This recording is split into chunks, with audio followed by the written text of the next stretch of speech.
এই বলদটা তার বাচ্চাকে ছেড়ে ন্যাশনাল ফাইটের জন্য শহরে চলে যায়। তার পরের মুহূর্ত থেকেই ফার্ডিনেট তার বাবার জন্য অপেক্ষা করতে থাকে। প্রতিদিন এক আশা নিয়ে সে তার আস্তানায় বসে বাবার ফিরে আসার অপেক্ষা করে। তখনই একদিন সে গাড়ির আওয়াজ শুনতে পায়। ফার্ডিনেট দৌড়ে যায়, গাড়ির দিকে তাকিয়ে দেখে তার বাবা ফিরে আসেননি। ফার্ডিনেট খুব দুঃখিত হয়।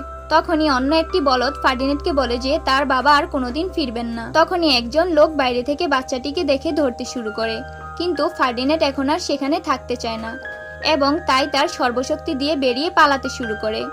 ফার্ডিনেট দৌড়াতে দৌড়াতে রেল স্টেশনের কাছে এসে যায় এবং পুরো গতিতে দৌড়ে ট্রেনের বগিতে ঝাঁপ দেয়।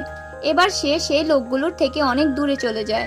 ভারী বৃষ্টির কারণে ট্রেনটি জঙ্গলে থেমে যায় এবং ফার্ডিনেট ট্রেন থেকে নেমে সেই জঙ্গলের দিকে দৌড়াতে থাকে। তখনই একটি কুকুরের আওয়াজ শুনে ফার্ডিনেট ভয় পেয়ে যায় এবং একটি গর্তে পড়ে অজ্ঞান হয়ে যায়। যখন তার চোখ খুলে সে নিজেকে একটি গোয়াল ঘরে দেখতে পায়, যেখানে অনেক ফুলের বাগান ছিল এবং আবারও ফার্ডিনেট একটি নতুন ঠিকানা খুঁজে পায়। বাচ্চাটি কি তার বাবাকে খুঁজে পাবে জানতে হলে ভিডিওতে লাইক করে চ্যানেলটি সাবস্ক্রাইব করুন।